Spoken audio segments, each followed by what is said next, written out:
Charlottesville, Virginia, holding a perfect 29-0 conference record. Snap back to Danny Cannell. And he hands off of no, he lost the ball. What are they going to call? They're going to say no. They're going to say no. Virginia won the football game. Virginia, I don't believe it. The unbeaten had fallen. Virginia hands Florida State its first conference loss since joining the ACC. North Carolina would like nothing more than to add to the Seminole losing streak. Holding a 2-3 conference record, the Heels need a win to keep their postseason bowl hopes alive. So buckle the chin strap for some real head knocking. Florida State and North Carolina in a Chapel Hill confrontation next.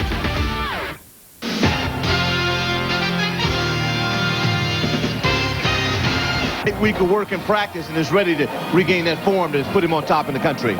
We've got a great situation here this afternoon. Florida State, the #1 offense in the country, against the Tar Heel defense, #2 nationally. That's perfect. This is just what you want. And a team at the front four for Carolina has been all over the quarterback. They're going to have to get to Danny and get to him early in order to kind of calm things down.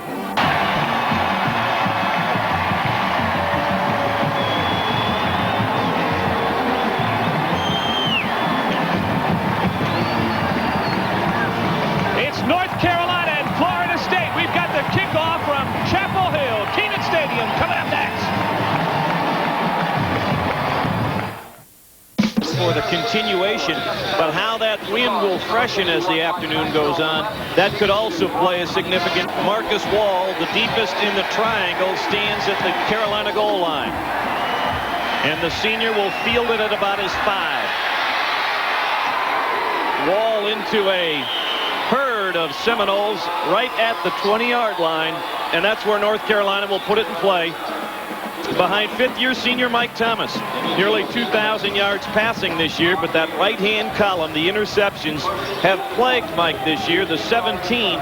If anything, the Carolina people feel Mike has tried to do too much and put too much pressure on himself. Has not dealt with the pressure well. Watson and Johnson behind Thomas in the backfield, and Mike will put it up on first down. A little quick screen, and it will lose yardage. Sam Coward, who had 16 tackles a week ago against Virginia, smelled out. This afternoon, the red box indicating the area most likely to feel the effects. Now, we've had lots of reports of downed trees and some roof damage across the immediate viewing area.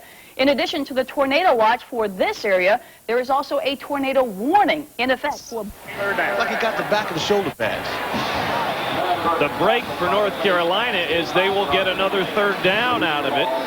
So instead of 4th and 10 and punting the ball, it's 3rd and 6 at their own 24. You know, Jack, is really good game for Freddie Jones, their tight end, to step up and hold on to a couple and become a factor. Carolina has been pretty successful on 3rd down. Blitz on. Thomas gets it away on the full screen to Octavius Barnes, but it was Todd Rebo on a blitz up the middle that forced that play too soon for Mike Thomas. And you mentioned two names, Bush and Rebo, really been the construction guys on this defense. This is a no-brainer. Free runner. You want to have a guy to option off him immediately. It took too long, and the Seminoles coming up with a big play on defense. Mike Thomas will be the punter. 10 men on the line of scrimmage. The Seminoles come, and they block it. It's picked up in the air, and it's going to be a touchdown. Number 38, Mario Edwards, puts Florida State on the board.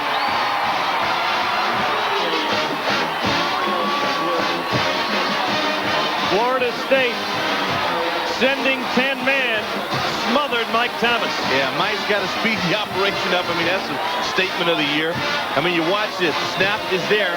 He comes into it. Just not a quick enough operation. You got guys coming off the edge, good special team players, real athleticism to look it in. Convoy for the score. Seminoles break the door down. Mario Edwards, the freshman from Pascagoula, Mississippi, not only blocked the kick, but came away with the deflection to score his first college. Aiming point, good acceleration. And you talk about the good teams spend an equal amount of time on special teams as they do on offense and defense. And Florida State forces an early mistake to take a 7-0 lead. Mario Edwards comes up bottom of your screen, You see the fan protection looks good, but right in the middle, you got a runner. If the fan guy extends too much to the outside guy, that's the fallacy in that. Never go outside, go inside out, never outside in. Florida State penalized for excessive celebration, so the 15-yard walk-off gives North Carolina good field position. Marcus Wall nearly to midfield, but hold on, there's a flag back at the 34-yard line. Marcus Wall with a great kick return for the Tar Heels, but let's wait for the penalty.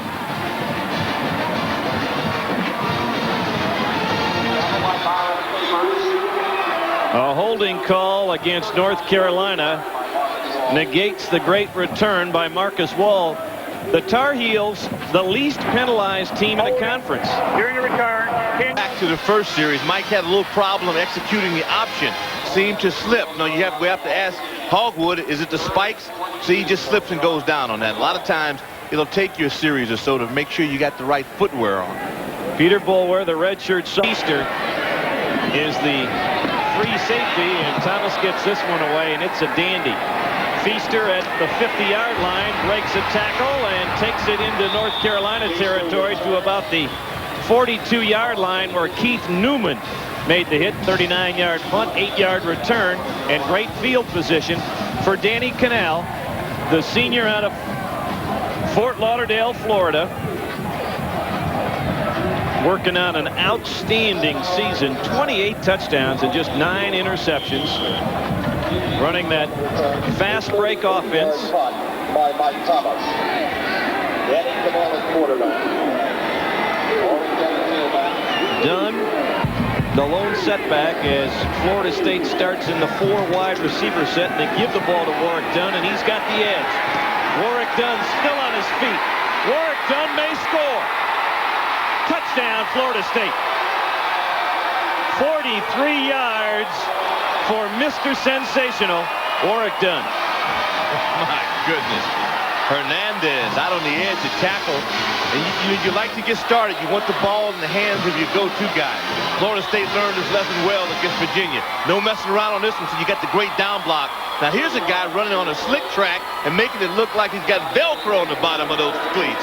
When you've got the total package, speed, the quickness, and acceleration, you are one tough hombre to deal with.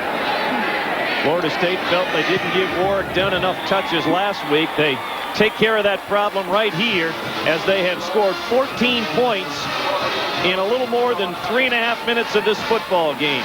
Back to the field and Mike Hogwood. And one guy who's gotten in the game for 2 plays who never dreamed he'd play for Florida State, not even on the roster. Number 9, Travis Chambers. A couple of days ago, they made a change, a holder on special teams. They pulled Danny Cannell, said, we just want you to concentrate on quarterback.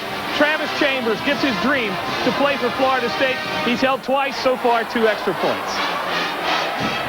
One of our keys, we thought, to this game this afternoon would be how North Carolina fared in the first half. They haven't even played 4 minutes, and they're down 2 touchdowns. There's the gentleman that Mike Hogwood was talking about. That's got to be a thrill. More than that, when you come in and then execute good plays, and this is the power. I mean, we shouldn't really be surprised. Florida State comes out, gets it done on special teams. Again, Carolina starts off trying to throw the football, never trying to establish the strong point. You got bad weather. You know, you go to your back to give your offensive line a chance to get into the flow of the game. So far, they've been on the heels. I'd like to look at that play one more time. I think on that setup, they might have had Rock Preston in the ball game playing one of the slot receiver spots. It looked like I saw 24 out there. He had a good block on the edge. Yes. Line drive kick. Wall at his 3. Trying to hide behind that wedge again. Marcus Wall to the outside, out to the 36-yard line. The senior tri-captain Marcus Wall out of Fayetteville has been one of the few bright spots so far here for the Tar Heels. A 34-yard return. Yeah, no die in this kid. No quit in him. You need the special teams. We'll go back to the touchdown run for a moment. Want Cannell again to give the Dunn. See if we can pick it up. Left side of the screen, right there, the down block. I mean, that's where it gets started. Then watch the footwork. I mean, Jack, we talk so much about balance and vision. This kid's got it all. Leon Johnson straight ahead this time. Picks up a couple pickups for Leon Johnson. Nearly trouble with the snap. Johnson again. Had he not stumbled, he might have picked up even more yardage as he is out close to first down numbers. Robert Hammond on the stop as Leon Johnson puts himself up near 2,500 yards rushing in his career. That's what he had coming into the ball game.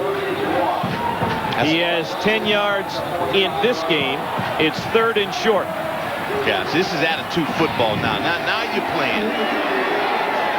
The rain, if anything, has increased in intensity. Johnson breaks 2 tackles and has a North Carolina first down. Robert Hammond again, the sophomore out of Opelousas, Louisiana, makes the stop, but the Tar Heels move the chains. This is what football was designed to look like. I challenge you, you challenge me, I'm in your face, you in my face. Let's see who can hold the ground. You watch the big guys up front, Honeycutt, there with the wide body, you got guys crawling on the ground, Russell Babb. That is what the game is designed to look like. And in bad weather, if you don't go to it now, then you forget the whole week of preparation. Thomas to Johnson again. Picks his way through Florida State. Back the middle. They're going to dare you to run inside. So what do? You run inside. And you challenge your people. So you got pad placement there. You're right, Jack. He doesn't slip. He's still hustling down. Notice the toughness now. Look how the game has changed. 3rd down, let's call it 3. Thomas, option. Going to try and turn the corner himself. Runs right through the tackle of Darrell Bush and gets the first down. Mike Thomas, a refuse-to-quit effort there to keep the North Carolina drive alive. Very well said, my partner. I mean, the guy, you get to that point, you're going to go down, or are you going to be denied? Good mesh, good lead, because the inside game had been there. See, Bush there, strong guy. Can't bring down a 230-pound quarterback with an attitude. Second first down of the drive inside the Florida State 35. It has been all on the ground. 8:25 to play first quarter. Florida State up 14-0. Leon Johnson that time.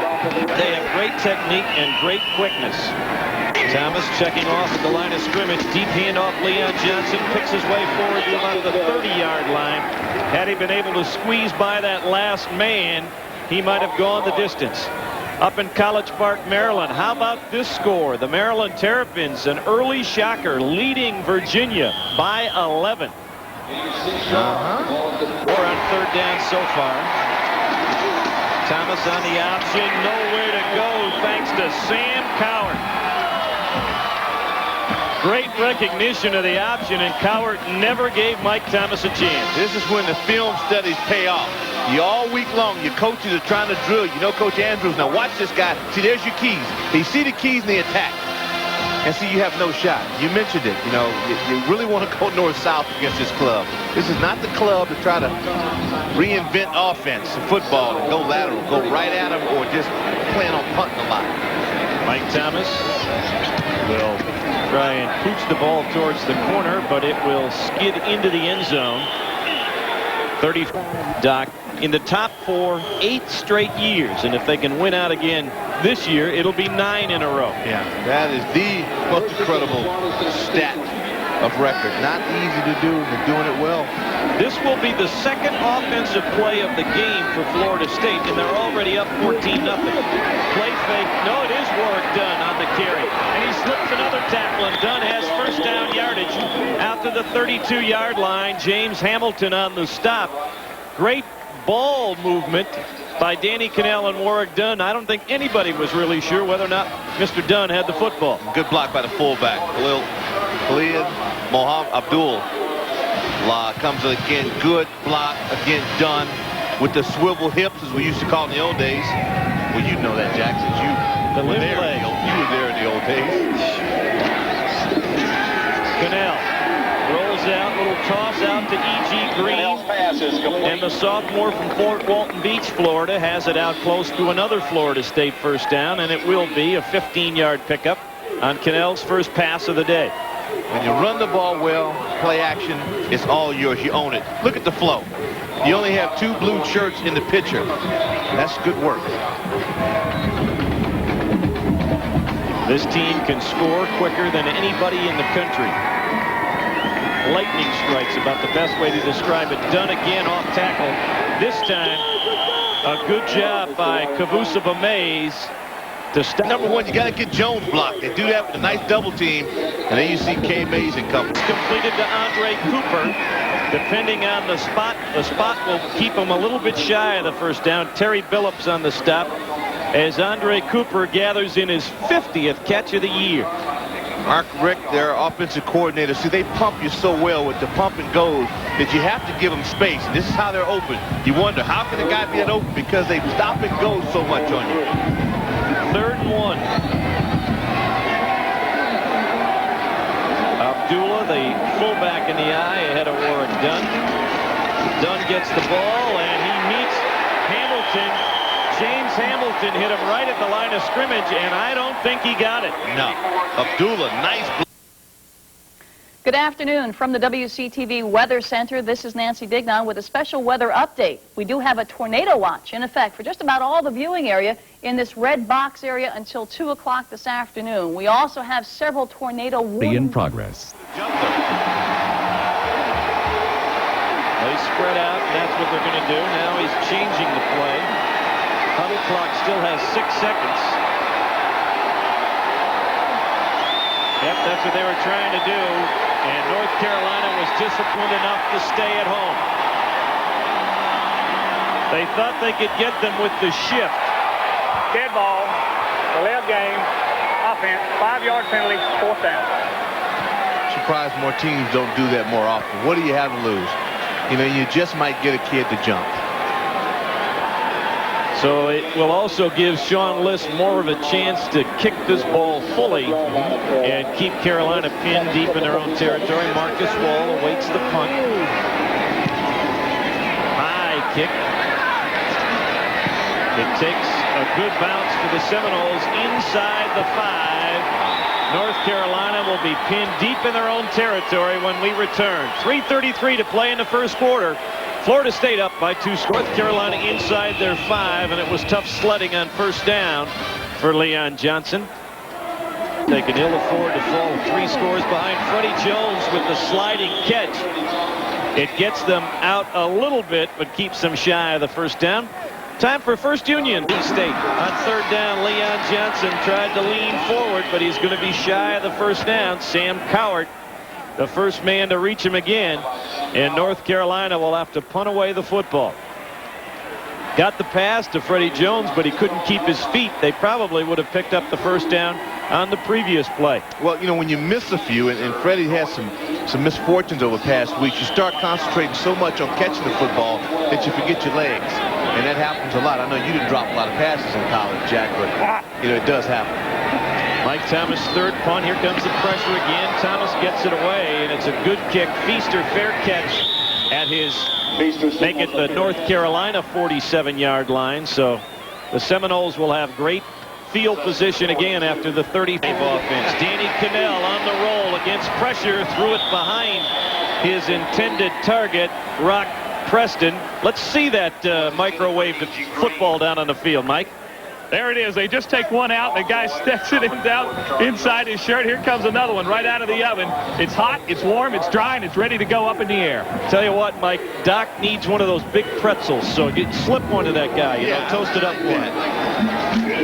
Toss sweep. Warrick Dunn breaks a tackle, turns the shoulders upfield and takes it near the 40-yard line.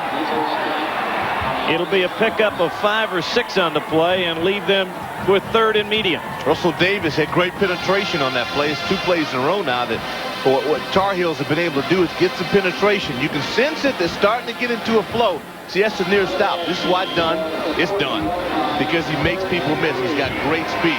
Nice finish again by Hamilton. Just outside the North Carolina 40 on 3rd down. They hand it to Dunn again. He dances away from a couple of men, but Brian Simmons makes the hit. Rick Terry changed the focus of the play, and Brian Simmons was there to make the hit, and Florida State will have to punt away. Of all the makings here of a real good football game, it's just a matter of Carolina's offense getting one big play, being able to get out of a rut a bit, because their defense, I really believe that you play with anybody in the country, but you don't play this game in divisions. You got to play it as a total team. List at a 44-yarder. This punt will sail into the end zone. A 40-yard punt will give the ball to North Carolina at its own 20 with 20 seconds to play here in the first quarter. They have been into the wind in this first period. And Mike Hogwood down on the sidelines. Mike, it seems like, at least up here anyway, well, before we get on the option, Leon Johnson bowls over Samari Roll and takes it out near first down yardage. An 8-yard pickup on what will probably be the last play of the first quarter. Good call. Good execution. They're trying to take away the center of the field for you. They're going to force you to run the option. And when they do, you have to execute. Well, it was a tough start for North Carolina. Florida State scoring on its first 2 times it saw the ball. They lead 14-0.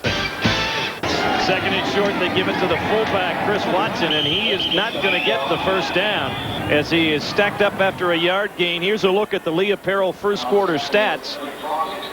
And Florida State with the advantage, the most important one, the 14-0. That block punt for a score, Mario Edwards, first time this season that the special teams have scored a touchdown for the Seminoles, despite the fact that they are averaging over 50 points a game. They've been doing it strictly with their offense. Incredible. 3rd and 1. Thomas tosses it to Johnson, trying to find room to go. Can he turn the corner? Good stiff arm on Samari Roll. He got the first down, but there's a flag on the play right in the middle of where the offensive line is, and we might have holding. Boy, Freddie Jones was locked into a war on that one with Boulware. That was a good play. I mean, that was really strong and tough. Let's see who got it. Actually, a block, illegal bird and 10. Good pass protection over the middle. He's got his man, Marcus Wall, and he's got a first down. Robert Hammond with a big-time hit, but Wall hung tough, and that'll be a first down.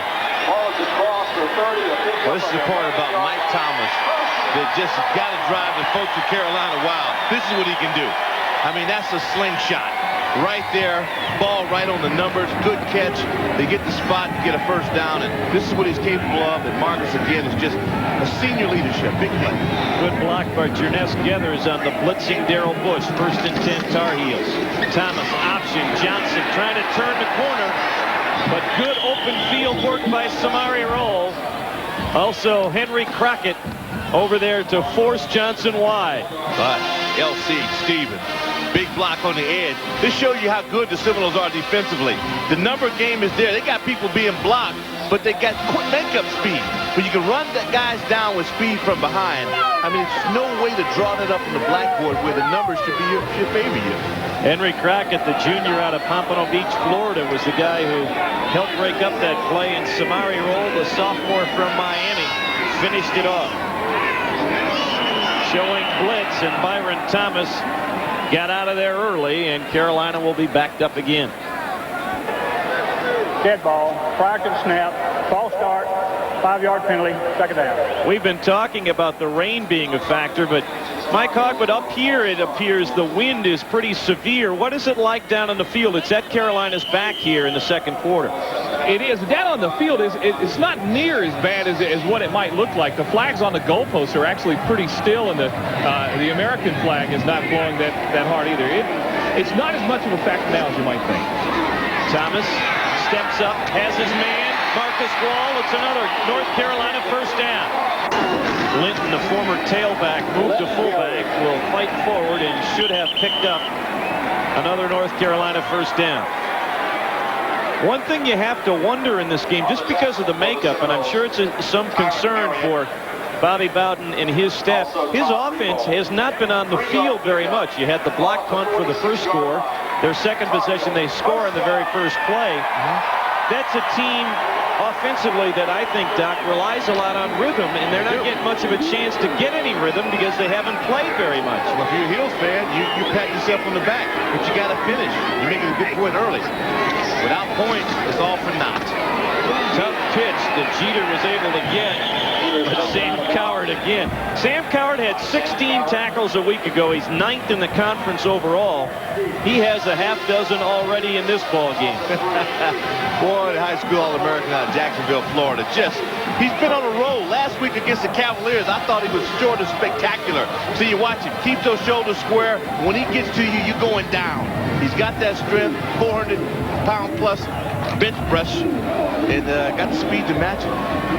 10th play of the drive upcoming. They've chewed up 4 minutes of time. Second and long. Thomas. Little toss to Leon Johnson, and it's an incomplete pass. Byron Capers was flying up from his cornerback spot just in case. Sometimes that's the toughest pass for a quarterback and running back to complete. He doesn't want to throw it hard. He's got to make sure he throws it forward. And sometimes the mesh just isn't there. Well, one guy's going back, one guy's going forward. You got to make up the distance on the football. Looks easy, but then a lot of this does until you get down there. And somebody's kicking you in your teeth and you realize that you're not cut out for this. Another tough third down situation for North Carolina. Ball just into Florida State territory. Noel showing blitz. Here they come, and down goes Thomas. Todd Reboul with his second sack of the season. Back at the 41-yard line. A 10-yard loss. Yeah, and see, there's no excuse for that. You're calling out blitz from here. We see it. He's got to see it. Pre-snap, you see it, it's there. Get rid of the football. You know, you got a good drive. You can't afford to give up field position against the Seminoles when they telegraph a blitz. Mike Thomas will stay on to punt the ball away. D. Feaster, the single safety. Here comes the pressure again. Not quite as strong. Thomas with the wind to his back. Drives Feaster inside his 10. He has some space to run. Feaster breaking tackles. Feaster still on his feet all the way back to the 29-yard line where Ronald Thomas was there to hit him. 54-yard punt, but a 24-yard return by D. Feaster. 14-0 Florida State early in the second quarter.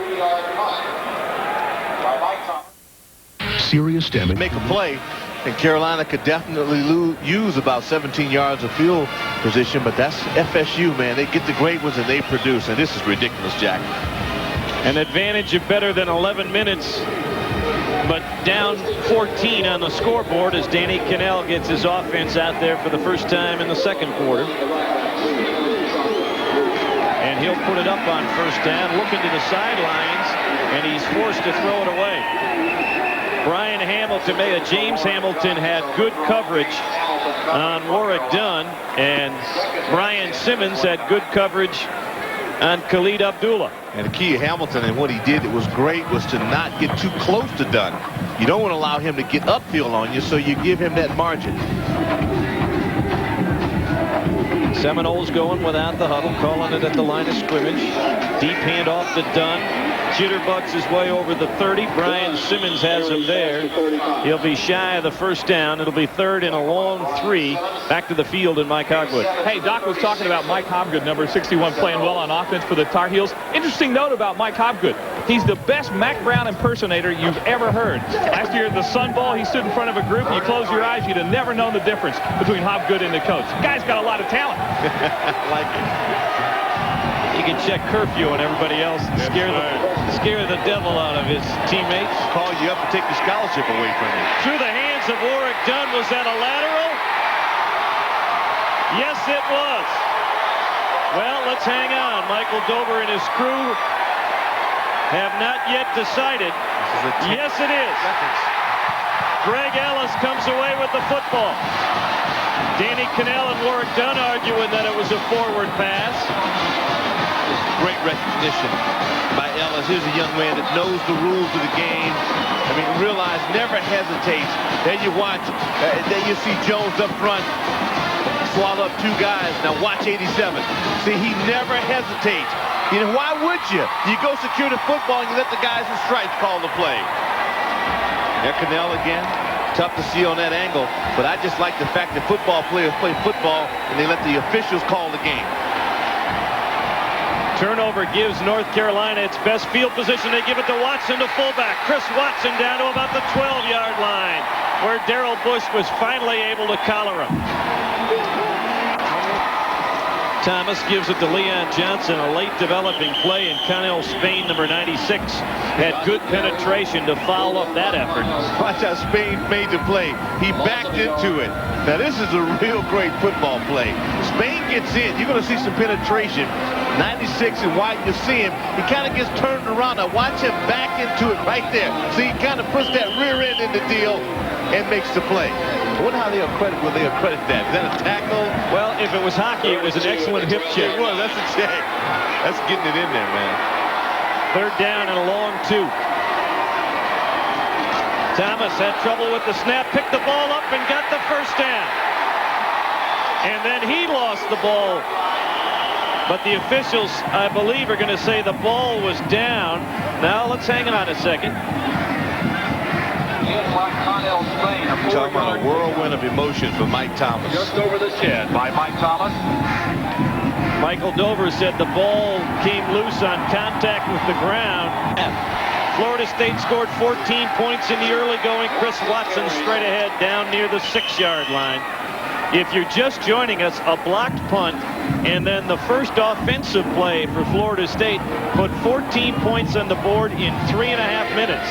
Since then, North Carolina has dominated that clock, and now with their best chance to put points up on the board. And mandatory, to say the very least, that they get 7 on this in order to compete with Florida State, because Florida State's offense has had very little opportunity with the football, and that's bound to change. Second and goal at the 6. On the top. It'll be 3rd and goal. And Mike was a little too aggressive on that. Mike Watson, is Chris Watson rather, his fullback. The hole was a little bit to the left. He wanted to stick it in there. He just wanted to attack the defense. Now watch this. Now you get a pretty good down block here. Gellers goes in. Now see your fullback. If you ride the mesh of the fullback, there was an opportunity. But Darrell Bush, strong man. Butkus nominee, just plays it well. Harry, watch this thing again. Now you're a linebacker. You're Darrell Bush, so you eyeball it the whole way, get over and attack. Good contact by Bush, and then it comes. Everybody's kind of getting on that rebound. You know, if it's contact, he's going to be somewhere around it. 6:29 to play. North Carolina has called its second time out of the first half here, knowing full well that this is the time that they have to put points on the board. We're going to step away when we return. A huge 3rd down call. Mike Thomas has taken on a leadership position in this ball game. He has made 2 huge plays on 3rd down, and this one right now might be the biggest of his career. Great block by Chris Watson to get Thomas around the corner. He needed that. He needed that for confidence, and again, career might be a big statement, but this kid's been down, and I think it all starts right now if he can get it together. Scott Caparelli to try the conversion, and it's blocked. You can return it, but it won't go anywhere. But again, the Florida State special teams come up with a big play as they block the extra point try. 14-6 now. North Carolina is on the board midway through the 2nd quarter.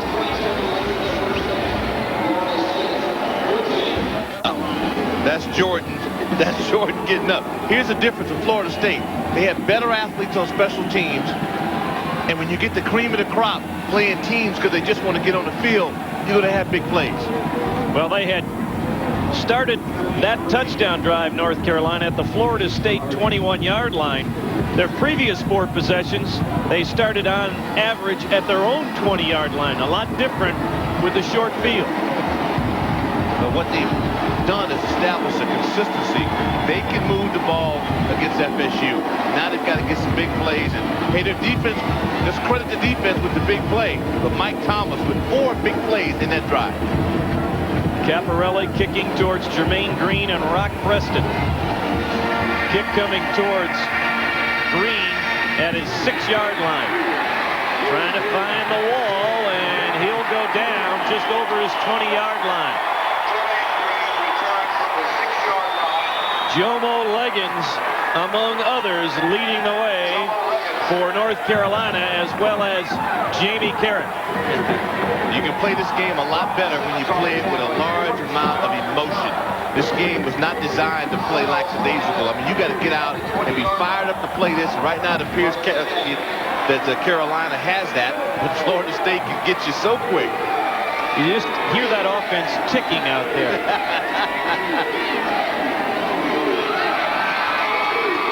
Cannell on first down, gives it to Warrick Dunn, tries to slip outside. He does so and gets it near the 25-yard line.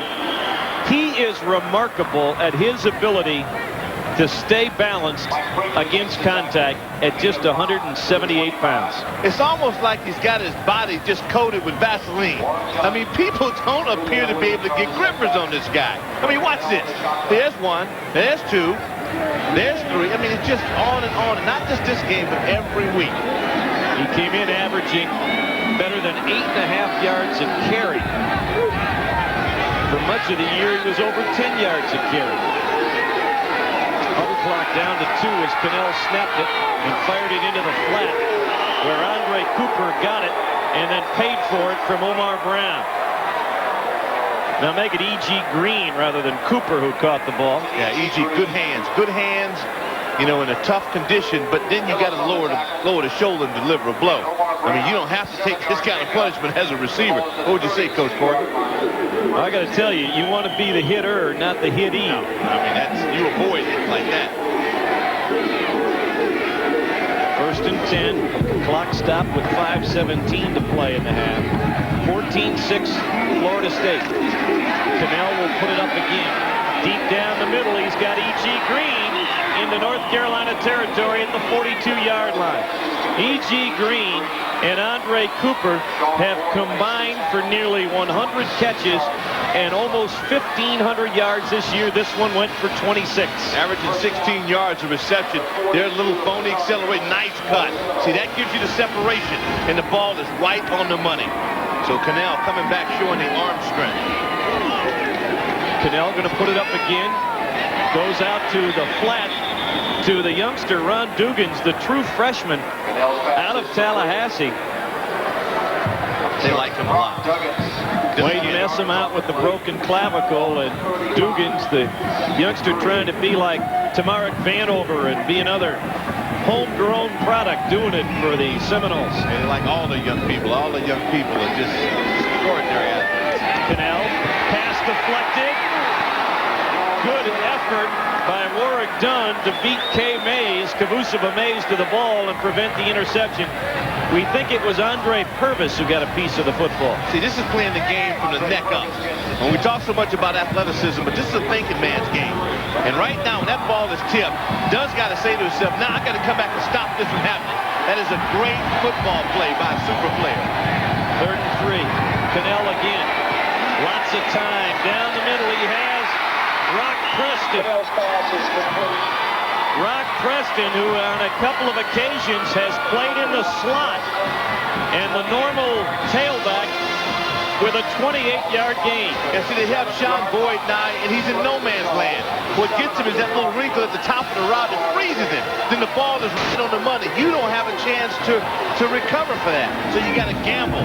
You got to push a guy and just take a shot at it. 1st and goal for the Seminoles. Cannell changing the play. Still lots of time left on the huddle clock. He gives it to Dunn, who jitterbugs his way outside, but not this time, to about the 5. To back up to the previous couple of plays, Doc, I think the thing that impresses me the most about the Florida State passing game is their willingness to throw the ball down the middle of the field. Yes. And why wouldn't you? When you can spread the field out and you can get a guy in the middle of the field, because they run good routes and the ball is on timing, it's hard to stop. Cannell changing the play again, and they get out of the shotgun. Looking for the fade route to Cooper. Instead went underneath to E.G. Green, and Brian Simmons makes the good play. Ooh, Simmons. One of those, when they watch the films, they might say, God, I should have gone after the ball. Yeah, young man out of my hometown, New Bern, North Carolina. See right here, I mean, it's a great play. It really is. But looking back on it, he might think, could he get off? And he got off the wrong foot. Had he been able to get his spring off that right foot, I think he'd have gone for the interception. But the sophomore, the redshirt sophomore out of New Bern, North Carolina, will settle for an outstanding effort. It forces Florida's abilities. It's coming up at halftime in just a couple of minutes. And it looks like some of the members of the Florida State marching band are less than thrilled about the weather conditions here. Oh, Florida State has principally thrown the ball on this drive. You see, third and goal for Danny Cannell and the Seminoles. They fake the handoff, the little flip.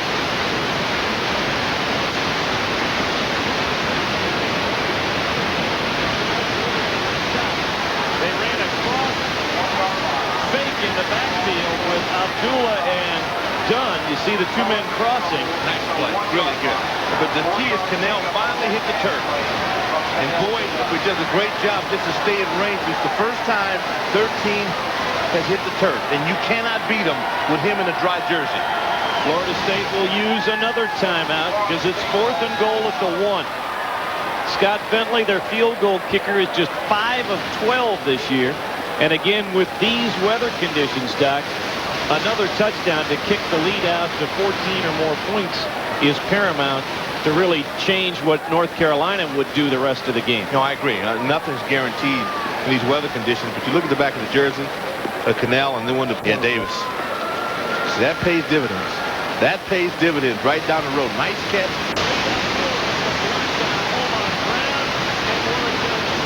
The second time this afternoon. Slot position in the backfield. He gets the corner again.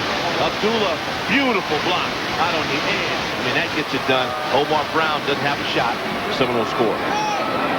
Scott Bentley on for the conversion try, and it's good. Florida State gets its advantage out now to 15 points, 21-6 Seminoles. Warrick's running out of room for those tomahawks. I mean, they may have to add something to his face mask. And you watch this. See, he's reading it nice, allows you to make your blocks. You know, nice at the point of attack. Good football play. At the 35-yard line. Deciding they didn't want to kick it deep into that breeze to Marcus Wall, they go with the short kick, and Jonathan Linton made the smart move on his part. Take the fair catch. Yeah, but you know, when you're trailing, you're not going to get up being cautious. He had some room. You maybe lose 7, 8, 9 yards of real estate. We'll see what happens. One timeout left for both teams. 2:35 to play here in the first half. Leon Johnson's going to put it up for L.C. Stevens. It skips off of 2 Seminole defenders, Sean Key and Marty Roll.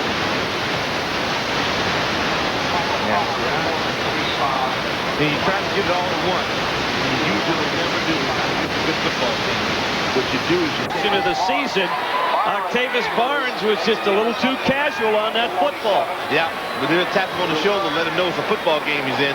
He's playing the Seminoles. A nice rock. I mean, Mike put something on this, but you can't stop in the route. You got to come all the way back to the football. And there's Johnson, the guy who will never quit trying to make a play.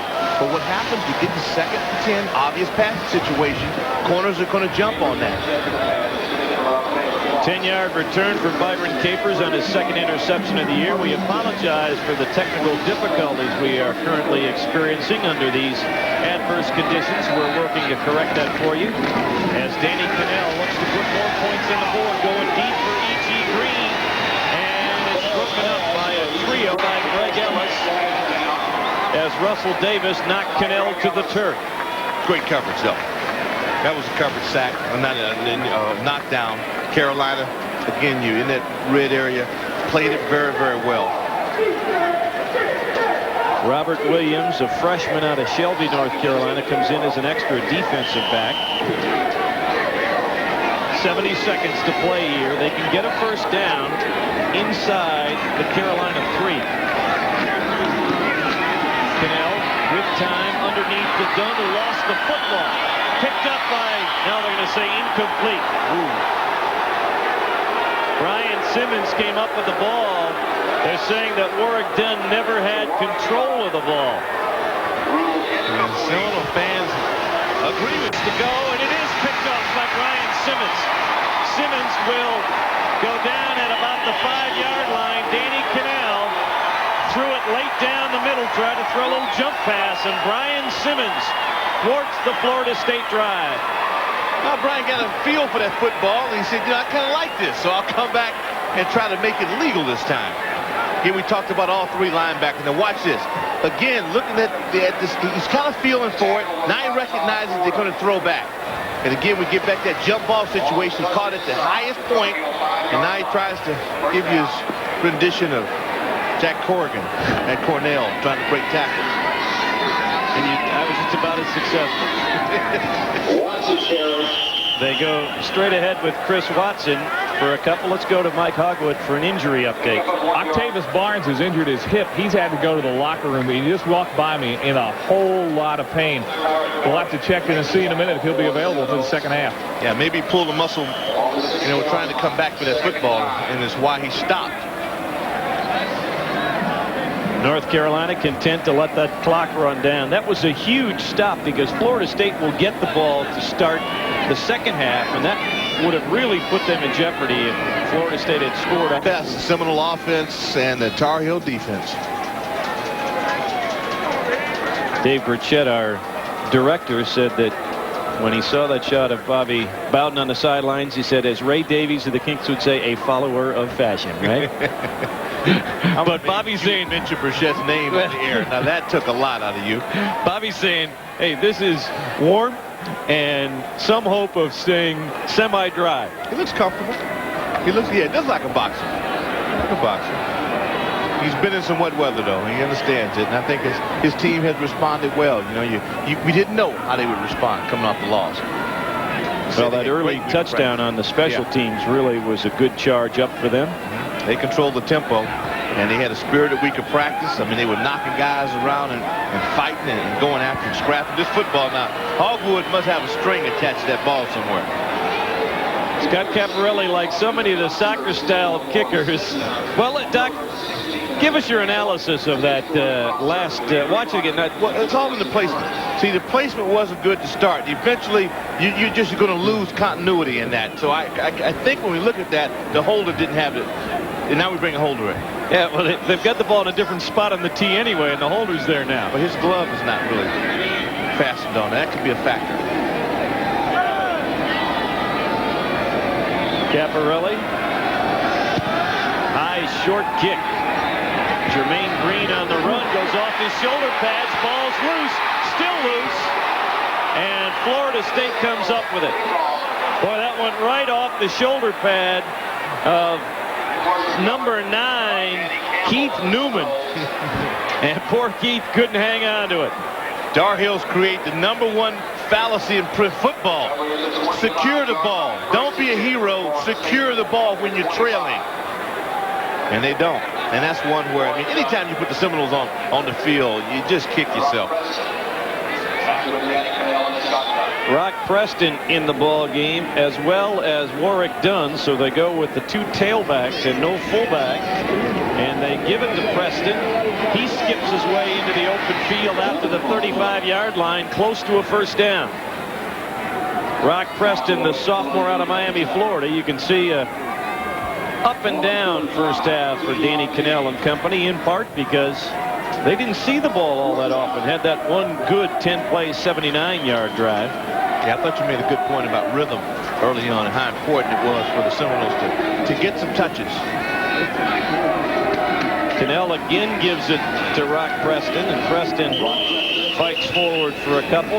Andre Purvis, the junior out of Jacksonville, North Carolina, sociology major, with the hit. The question is, Jack, how many times when you're the underdog or a team that's a trailer, how many shots do you get? How many fumbles will you have? How many near interceptions will you get? Take advantage of every one of those when you're facing a team as perennially strong as Florida State is. Toss to Dunn, trying to turn the corner, chased down. Good effort by Rick Terry, number 94, as he ran down Dunn from behind. Got some help from the secondary and Terry Billups. That was very well done, and it's all in the angle that you take. And the defensive lines that are well coached will take those skinny angles. And watch this. See, he turns right there and gets his hips parallel and goes right down the line, because eventually the back will come to you. 3rd down and a long 3. Down.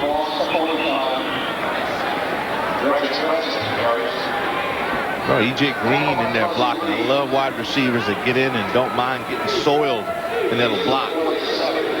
Going with the 2 tailback offense, paying off on this initial drive of the 3rd quarter as Cannell rolls out. Players to Andre Cooper. Good hit on the play by James Hamilton, but Cooper gets about 8.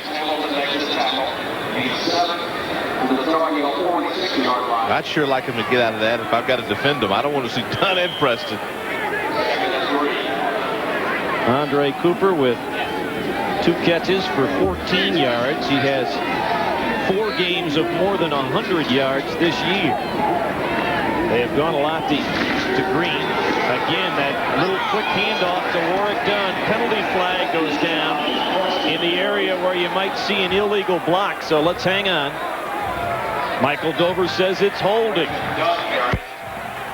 Also the area of Marcus Jones. Haven't called Marcus Jones' name very much, but he's been doing the job of tying up plays. Yeah, tying up 2 guys per play. Holding, offense during the run, 10-yard penalty, final foul, repeat, 2nd down. You know, Ellis, Terry, and Davis have had a fine year, but they owe a lot of it to number 71, who was held, I might add, on that play. And you know, a lot of times the great ones, whether or not they get the stats, is what they do to people around them. And this young man this season has just been tremendous in providing opportunities for his teammates. He reminds me so much of the former Clemson great Michael Dean Perry, now playing with the Denver Broncos. A heck of a statement there. Brock Preston on the quick handoff. Preston nearly broke it into the open field. Sean Boyd with the ankle tackle after a 10-yard gain by Preston. Boy, this is sharp. And if you get Caboose of Mays out of position or he missed a tackle, then the Tar Heels are hurt now. That's just good offensive line play. Everybody's matched up on him. Now there's a move. And see Preston again, he's got that Vaseline all over his body. This guy's slippery. Would you like to have your backup tailback be 10th in the conference in rushing? Cannell on 3rd down. Good protection and finds his receiver, Philip Riley. Riley, the senior from Orlando, will keep the Florida State drive alive. Well, that was a great route. I mean, he did exactly what you like. Come back to the football, get out of your break, and, you know, and found it, made a good directional move for the ball. That was very well done. 7th play of the drive for the Seminoles. Trying to increase their lead. They're up by 15. Cannell in trouble, and down he goes. Marcus Jones. Flag on the play. Marcus Jones with his 4th sack of the season for the All-American from Jacksonville, North Carolina. Man-child. Pure man-child. Illegal shift, the call against Florida State. Ask North Carolina about illegal shift penalties. That's what cost them the score a week ago. See, Marcus is saying, hey, you watch just a bull rush. See, they made the mistake of single blocking. Chad Bates is a good football player, but there's nobody in the country that ought to be able to block this man one-on-one. And with the slick surface, he just skied him all the way back. A little slippery slide move. Loss of 5 on the sack by Marcus Jones. Bobby Bowden trying to get an explanation of what the illegal shift call was all about.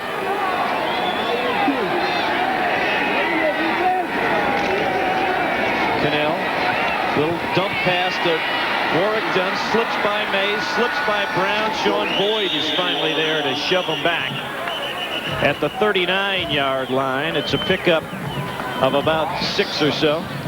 Does the first guy there ever have a chance? I mean, if you ever seen anybody tackle this guy, I mean, he reminds me of a combination of Terry or Eric Metcalf. Hey, you say Terry Metcalf. Or Terry or Eric.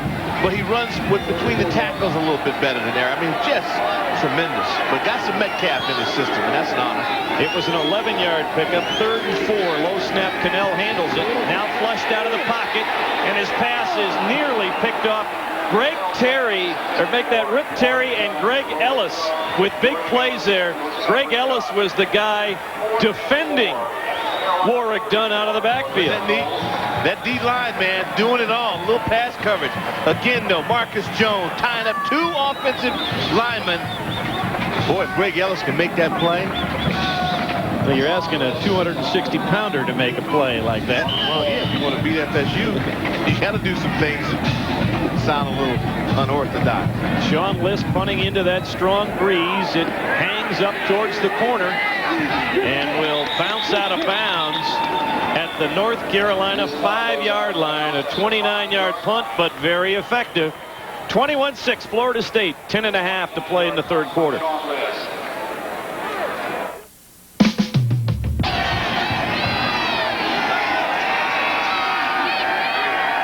Darrell Bush showing blitz. They give the ball to Leon Johnson. He tries to skip away from a couple of men. That's a heck of an effort for a 4-yard gain by Leon Johnson. Orpheus Roy and Robert Hammond there for Florida State's defense. Hard to imagine this young man with no quarterback. He is so tough. There he kind of glides, slides a little left. The key to it is that he got his people that don't give up. They keep blocking, so he can stick it in. Option, trying to go short side, and not much room. Good job by Orpheus Roy again. Have a 3 and out here. Thomas to throw. Has time, and Leon Johnson trying to turn for the first down. Couldn't hang on to the football. Sam Cowart was there on the coverage. I was just about to say, where is Cowart at? Can we go 3 plays and without mentioning his name? Impossible. Well, this kid is really playing well. Yes, it is. That young man now has had 3 big plays on special teams. Dexter Jackson has already blocked an extra point. Good block there. Of course, for the Florida State punt coverage, it's also find the wall. Marcus Ball. Yes. Number 14. Danny Cannell hands it off to Rock Preston. Darts up the middle near the 30-yard line and close to a Florida State first down. Kay Mays with the stop up in College Park, Maryland. The other team atop the ACC, the Virginia Cavaliers, they were down 11-0 in the first period, deadlocked with the Terrapins in the third quarter. Florida State trying to start a new ACC winning streak after winning their first 29, knocked off last week. Lawrence Taylor, one of the retired numbers, or honored numbers anyway, not necessarily retired numbers here at North Carolina, but recognized on the gets it out to E.G. Green. Brian Simmons will run him out of bounds at the North Carolina 18-yard line. He'll be a couple of yards shy of the first down. I think Danny Cannell doesn't get enough credit for his ball-faking ability. Excellent. You think about Esiason, old Maryland Terrapin, now with the Jets. See, that's not easy to do because you never know if a guy's going to plant a helmet right in your back. But he was patient with it. Good results. Danny Cannell gives it to Warrick Dunn, and Warrick Dunn has a Florida State first down inside the 10-yard line. Warrick Dunn, the first man in Florida State history to have back-to-back 1,000-yard rushing seasons. All those great running backs like Burt Reynolds and Mac Brown. And oh, yes, real studs. Some excellent running backs, William Floyd and others. We do hope Floyd heals, too. Yeah, boy, what a devastating injury for William. Yeah, wish him the best. First and goal. Dunn just slipped. The key to average, which is below his average. Yeah, right. I mean, that guy. Second and goal, Cannell will throw. Lofted to the end zone, wide open, Andre Cooper. His 12th touchdown of the season, and Florida State goes up 27-6. Yeah, he makes it look easy because he runs just outstanding routes. That's the thing about Cooper, not so much in this ball game, but I'd love to watch him work. The offensive line, it just doesn't get any better than that pass protection. Had single coverage against Reggie Love, and Andre Cooper, the junior from Jacksonville, Florida, had it all the way. And the extra point by Scott Bentley is good, and with 6:44 to play here in period number 3, Florida State is up 28-6. Andre Cooper will, in all likelihood, set some standards himself this year for Florida State with that 12th touchdown catch. Yeah, one away. One away from FSU's single-season touchdown record of 13. Next week, we'll see Andre Cooper, or at least some of you folks will see Mr. Cooper and his Seminole teammates as they host the Maryland Terrapins. Bentley's kick into the wind is short. Wall at his 15. Marcus Wall burst up to the sidelines. Marcus Wall into the open field. Returns it all the way to the Florida State 43-yard line before Byron Capers stopped him. That's a nifty bit of running. And he's done it all year long. He's done it today. Watch the wall again. Watch him right in the middle of it. See, that's important. You get a measure. He's trying to see, he stays with it. If you just stay on your feet, a good back will find daylight. And you're going up against the Seminoles, who they can run. 42-yard return by the senior from Fayetteville out of Southview High School. On first down, they give it straight ahead to the fullback, Chris Watson. Watson really send the opponent down the pipes. With Devin Bush leaving school a year early, there is not a single senior in the Florida State secondary this year. Thomas, deep handoff, Leon Johnson. He is close to first down yardage. Clicks up front, and what you don't see is how he got out, but he got out with great acceleration. He comes out of his break full speed. It was a 7-play drive. It was I'm sure, a double fake. Doc and I have talked about. You make a post move and break it back to the flag. It's tough on a defensive back. They do it well. He comes out. Just watching him warm up is a treat. I mean, this kid, he's got the makings. Thomas to Leon Johnson. Skips inside the tackle attempt of Raynard Wilson. Believe it. Would have been a nightmarish day for Octavius. Here's a guy who not 100%, but then you got to secure the ball. You got to secure that football, and you can tell. I mean, this kid usually has some sparks flying from him. 13-yard pass and run. First down at the 15 of the Seminoles. Thomas gives it to Mike Jeter. Jeter tried to give ground to get to the corner to get around Todd Rebold. Thomas, option, in trouble, but stayed on his feet and got back to the line of scrimmage. But Darrell Bush was right there to say, how do you do? Darrell's left hand had a little problem with it. He's been overcoming the knee early on, but he's their guy. See, that's just strong. That is strong. A quarterback can break a tackle. Boulware, as strong as he is. Then you see the Seminole pursuit, which is awful good. 3rd and 10. Jonathan Linton, the tailback right now. Pretty good pass receiver. That's who they go to. Linton trying to get to the corner. Lost the football, and Florida State has it. Trying to break a tackle. Jonathan Linton coughed up the football. And Florida State will take over at its own 16-yard line. Robert Hammond, I think the guy who finally came up with the ball. Yeah, you're right. You know, Mike Hogwood mentioned that his keys in this ball game was turnovers, and this point had been at a minimum for the Tar Heels, but offensively it's just been like, I mean, you're kicking yourself. You might as well take a cyanide tab, because you will not win football games giving the ball away, and especially the teams that are better. And Rebold again, you know, you can tell from Bush and Rebold, these guys healthy, and this is a pretty good defense. I think Robert Hammond as well helped cause the fumble. Then Samac tandem of Preston and Dunn alongside of Danny Canal, and he'll put it up from deep in his own territory. Had a screen set up with blockers and overshot Rock Preston. Yeah, good recognition on the side of the Tar Heels. Or Rock hitting his pads. You know, I like this dual back. I like Preston and Dunn in the same backfield. Again, I don't have to play them, but I mean, it looks good from my standpoint. Well, it's that dilemma. Do you want that good blocking fullback like Abdullah or Pooh Williams, or do you go with the guys who run the ball a little better and give up some of the lead blocking ability? Preston slipped as he tried to cut and lost a yard or two. Right there was Keith Newman, the freshman from Tampa, Florida. You think he's into this a little bit? I would think so. Being a freshman boy playing with the Seminoles. Boy, it's the defensive line. I mean, that explosion. Terry and Jones, man, pushing the pile back. 3.5 to go here in the third quarter. 3rd and long. They toss it back to Dunn. Ellis Thomas slowed him down, but Warrick with that amazing ability when everybody else is slipping and sliding. He's got perfect footing. Doesn't get the first down, but that was still a great run. Back to the field of Mike Ugly.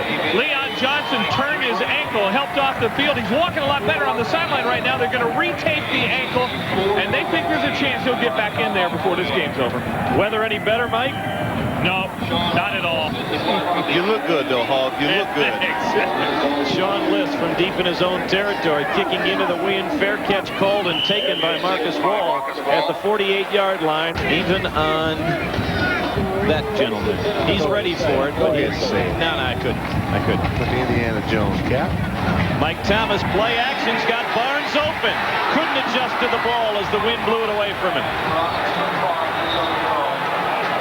Octavius Barnes was behind the Florida State secondary, but couldn't connect.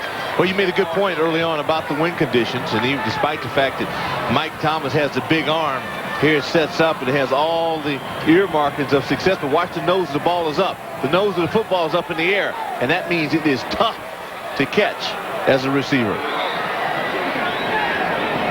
2nd and 10 for the Tar Heels.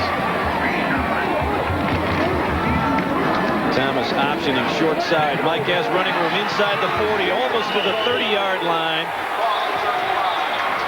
Run down by Henry Crockett, but it's a North Carolina first down. Boy, he must have caught him in a slant on that. That was really nice operation on the edge by Tar Heels. Again, the Seminoles with that great makeup speed. There you watch Bush, so he goes in, good block there. Then you get on the edge, receiver. Once again, if you get the guys, your guys coming down blocking, outside receivers, you can get out on the edge. 2:29 to play in the 3rd quarter.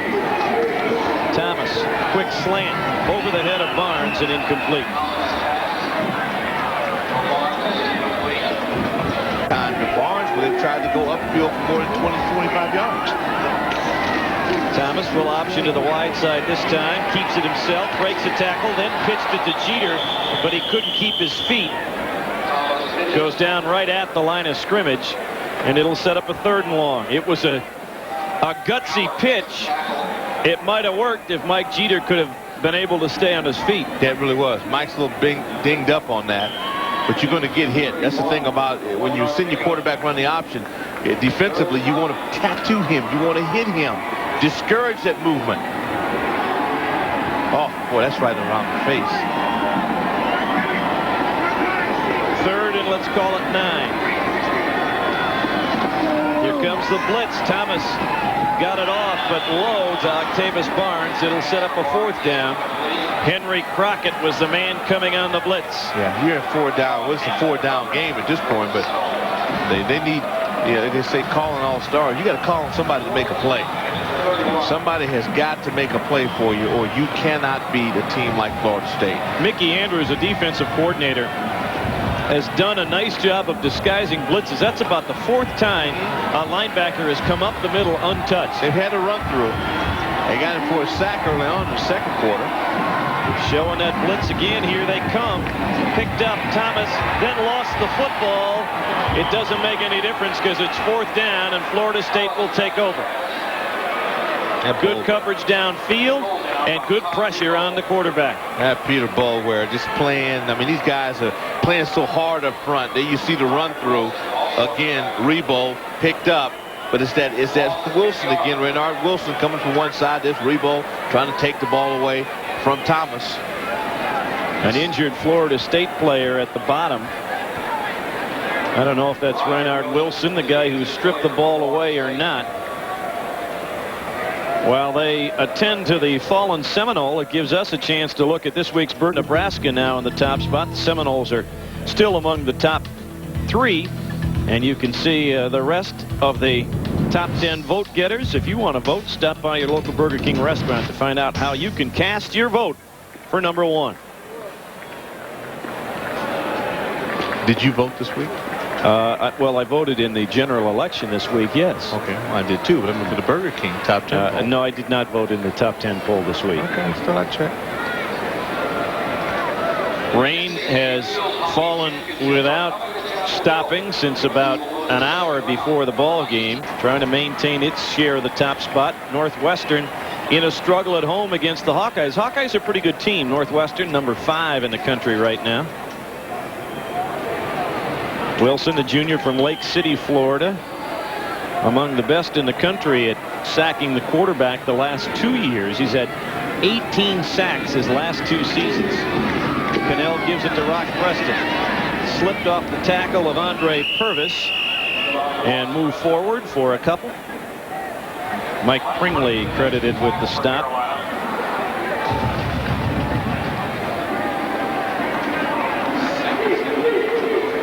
Closing minute of the third quarter. It was 14-0 Florida State just 3.5 minutes into this one after a blocked punt and a 43-yard touchdown run by Warrick Dunn.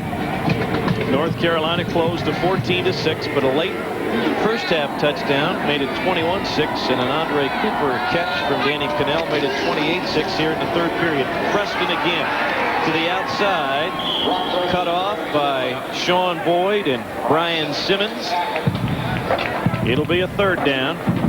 Bobby Bowden told our Mike Hogwood at halftime that he couldn't really see trying to button it up a little bit, but I think after getting that score to go up 28-6, he has gotten about as conservative as Bobby can get. Yeah, no, he's changed some things. Their offensive line is not able to get the kind of movement that they're looking for. And Carolina has been tough, but sooner or later, you know, they've got that deep play built into this offense. Content to let the final seconds of the third period tick away. 15 minutes of football remaining here in Chapel Hill, North Carolina. Number 6, Florida State, 28, North Carolina 6. Back with more after this. Oh, isn't that cute? What? You guys are like the 3 bears. You're double Whopper, Whopper, Whopper Jr., Bing, Bang, Boom. I'm hungry, so what? Well, nothing just sort of struck me as funny. So what are you saying? I'm like the mama bear? A Whopper value meal for any size appetite, starting at $1.99 every day at Burger King. That's getting your burger's worth. Hey, baby bear, you gonna finish those fries? Yes. Ooh, somebody needs a nap.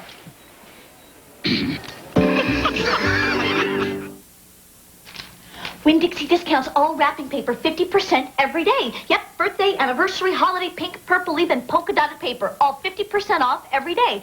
Let's see, what else can I wrap? Ooh, Uncle Fred needs a camera. Winn-Dixie discounts greeting cards 40% every day. This $3 card costs me $1.80, and that's good because I buy cards for everyone. Happy birthday, Mom. Happy birthday, Dad. Happy birthday to the world's greatest boss.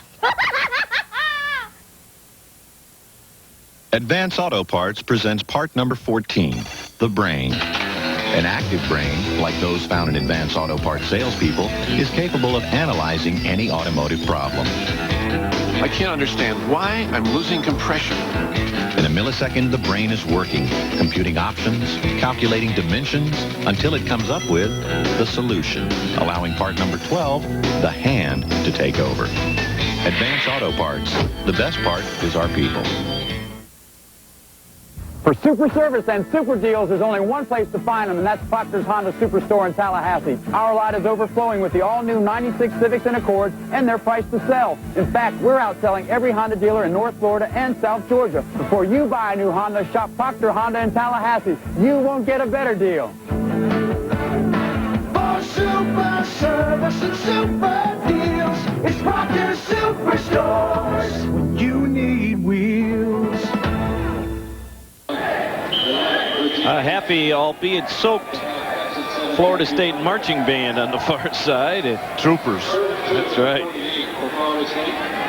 Third down situation for the Seminoles. They have thrown the ball only one time since the touchdown in the third quarter. The running play here by Warrick Dunn will keep the drive alive. Another Florida State first down as we take a look at the Lee Apparel stats through 3 quarters of play. And you can see the excellent balance by Florida State, and North Carolina has had the domination at least in the first half with the clock dock, but in the second half couldn't take advantage, and they trail by 22. And those numbers are still far below Florida State's normal numbers.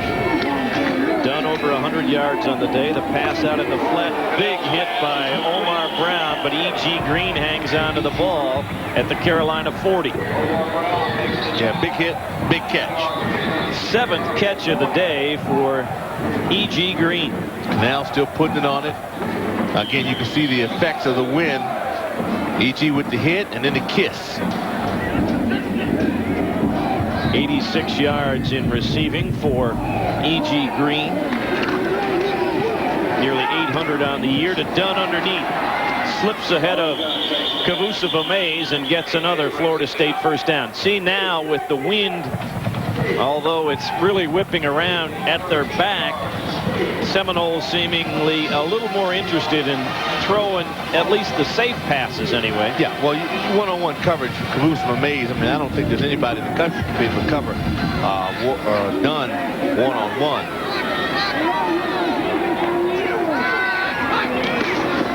They give it to Preston, the first man through, and Kavusova-Mays was there to chop him down at the 25-yard line.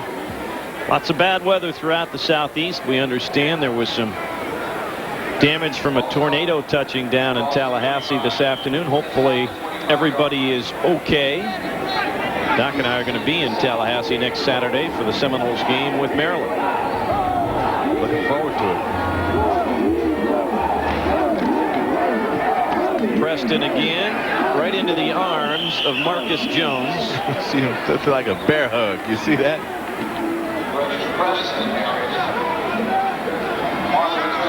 Dunn is over 100 yards on the afternoon. Preston has 43 on the day, so nearly 150 out of that duo.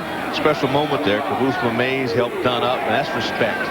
That is pure respect. The two huge tacklers, Forrest Connolly and Trey Thomas, are now working the edges for the offensive line. Cannell had lots of time, but couldn't get it to E.G. Green before he is popped on the play by Rick Terry. Let's go down to the field and Mike Hogwood. Raynard Wilson, who was injured on that last series for Florida State, has hyperflexed his left knee. Basically what they tell me that means is it was bent the way it wasn't supposed to go, but it's not that serious, and there's a chance he could be back. And even more important, it's not an extensive injury that'll keep him out for any length of time or miss any games for Florida State. Good news. Good news.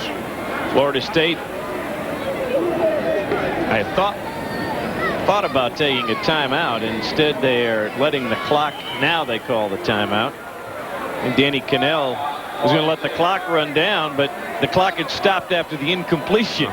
12:38 to play in this one. Danny Cannell and the Seminoles leading North Carolina 28-6.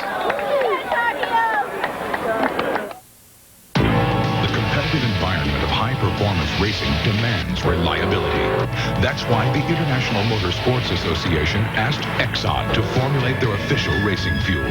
They knew that Exxon would create a high-performance fuel that exceeds the demands of grueling race conditions. And that same reliable performance can be found every time you fill up with Exxon 93 Supreme. Exxon, rely on the Tiger. Hello from Plank Road, where our man Paul has breaking news about Ice Brewed Ice House. While most folks liked the handy-to-hold 12-ounce bottle, others demanded cans, and we listened. Then someone said, instead of just 6-packs, how about 12-packs of this smooth brew? And then a cry went out across the land for 24-pack cases. So now, no one else stacks up to Ice Brewed Ice House. Thanks, and enjoy.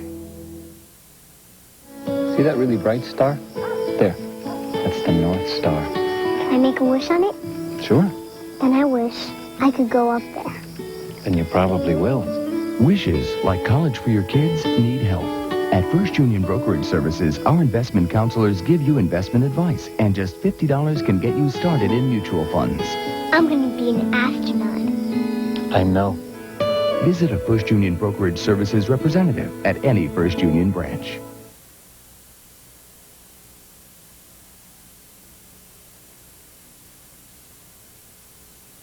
We've helped you build a future. Welcome to the home of hometown banking from the FMB family of banks. Located in Tallahassee, Monticello, Thomasville, and Pavo. We'll be there Founded nearly 100 years ago, FMB banks are locally owned, locally managed, safe, and the friendliest in town. When you need a bank, we'll be there. We'll be there for all the days in your life. But things have been tough for North Carolina, and Florida State will go for it on 4th and 8 at the Tar Heel 25-yard line.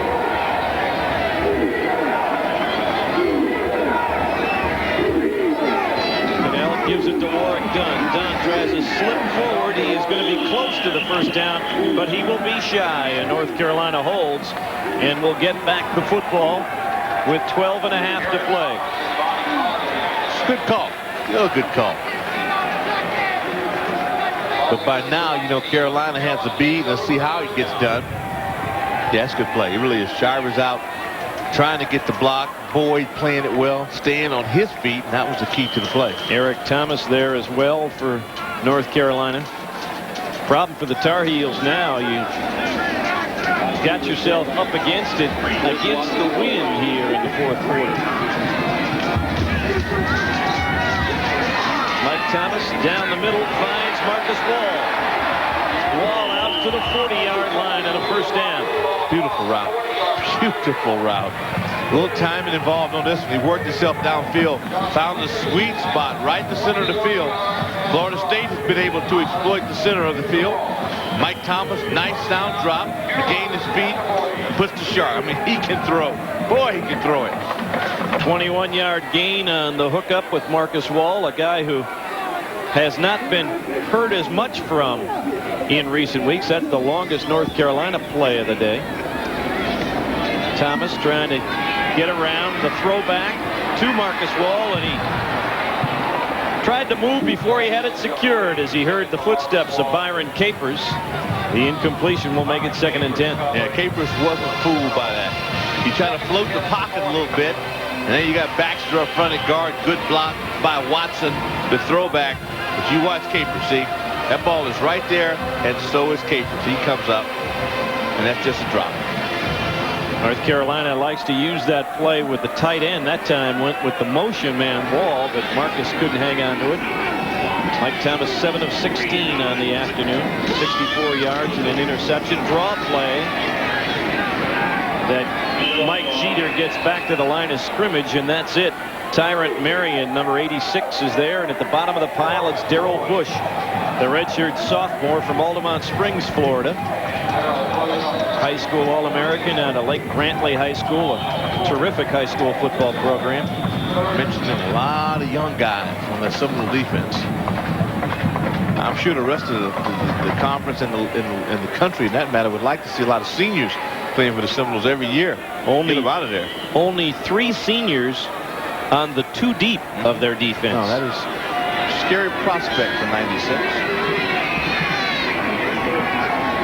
3rd and long for Thomas. He'll try and collapse the pocket. He fires too tall as he tried to hit L.C. Stevens, the freshman from Clinton, North Carolina. It'll be a 4th down for the Tar Heels, and they'll have to punt it away. Next week, it will either be the Maryland Terrapins down at Doak Campbell Stadium against these Florida State Seminoles, or some of you will see the Duke Blue Devils in their annual grudge match with these North Carolina Tar Heels here in Chapel Hill. 12 o'clock kickoff. Check your local listings for the station and the game that you'll have in your area.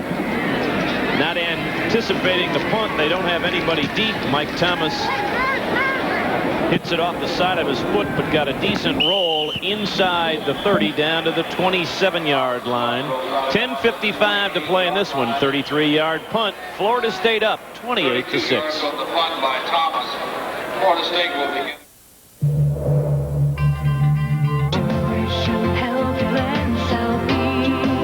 They mean everything to you. The loves of your life, your circle of life. They deserve the right health plan. Health Plan Southeast. We manage good health for nearly 60,000 members with quality care, comprehensive coverage, competitive rates, and a wide choice of physicians and other providers. For the next generation of health care, choose Health Plan Southeast.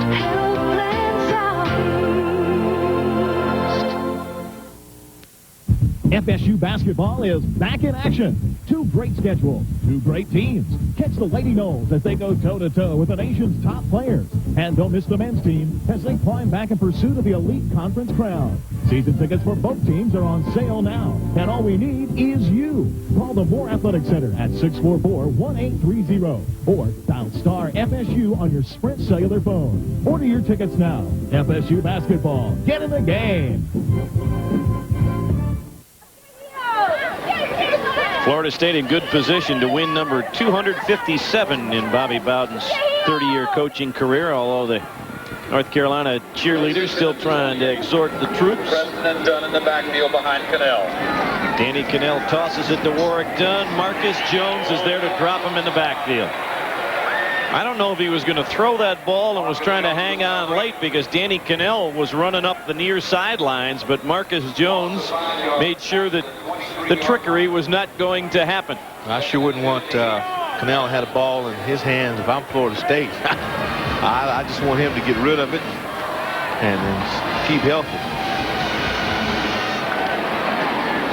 Well, Jones has really come on, man. He started the year off a little nagging injury, and since then he has been a dominant force. He will be one of the early names called in the NFL draft next spring. Dunn slips outside and unbelievable. Not only does he break a couple of tackles, but stayed in bounds and made what could have been a loss nearly a 10-yard gain. I want Mike Hogwood to go over there and grab touch this man's jersey and tell me that there's not petroleum jelly all over his body. Look at this. I mean, he just continues to do it. He's like one of those guys, like one of those computer games, and the guy just keeps bouncing around and stuff. He's special. He does a remarkable job of avoiding the punishing hit. Yeah. That's maybe the greatest trait of all for Warrick, that at 178 pounds, he can keep coming back. He comes back here and tries to dive for the first down, but Kavusaba Mays stops him shy of the first down, and Florida State will have to punt the ball away. Warrick Dunn getting up a little slowly, but that was his 23rd carry of the afternoon. Now, this is a young man who on the year averages only about 13 carries a game. Yeah, there's a little more to that one than that walking off the field. Marcus Wall at his 25, nothing but Seminoles around him, and he's still got 5 yards out of it.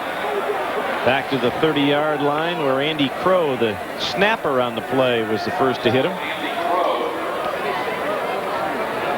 Well, we have talked about the domination since they joined the Atlantic Coast Conference, Florida State, and that graphic shows you that they have produced an awful lot of good players, not only over the last 4 years, but for a while. That's currently. Yeah, well, it's a lot easier to win if you got better people.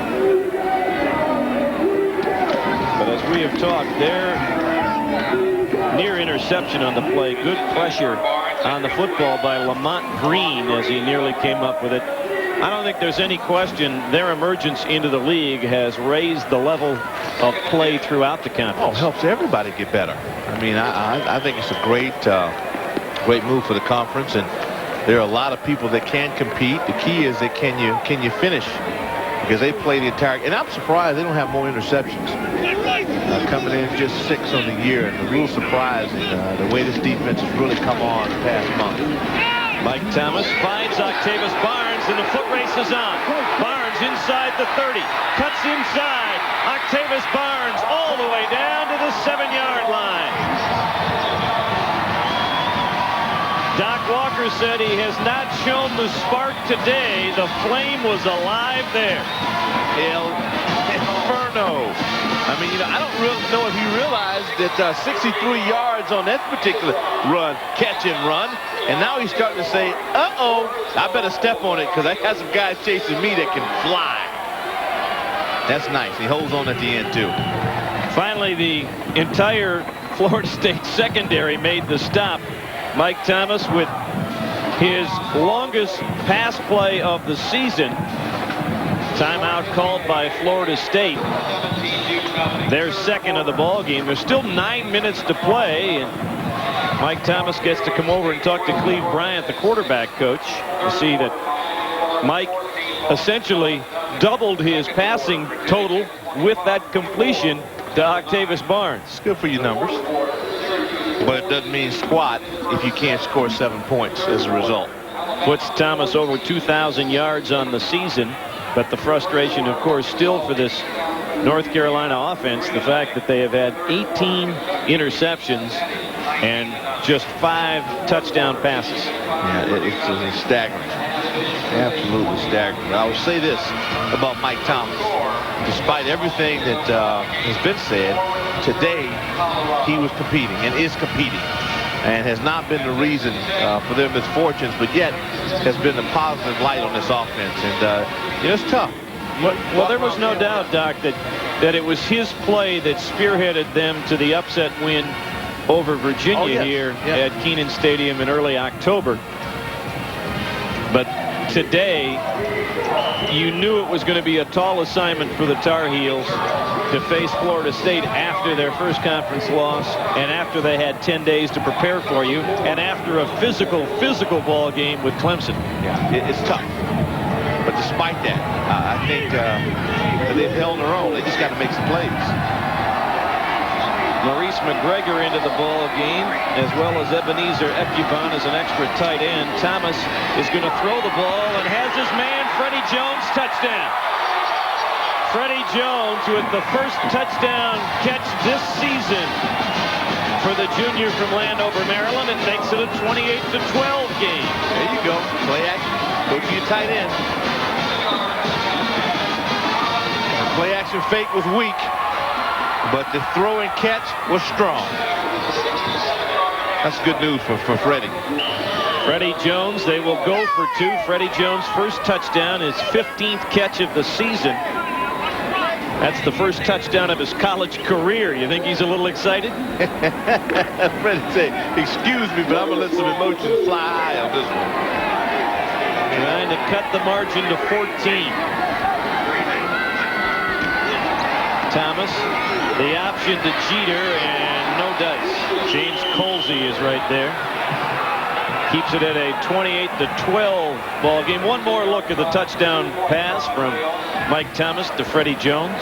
Folks out of McKinley High School out of Landover, Maryland, to be proud to see this. Again, good pass pro. So he makes the adjustment and holds on to that. But you always remember your first score.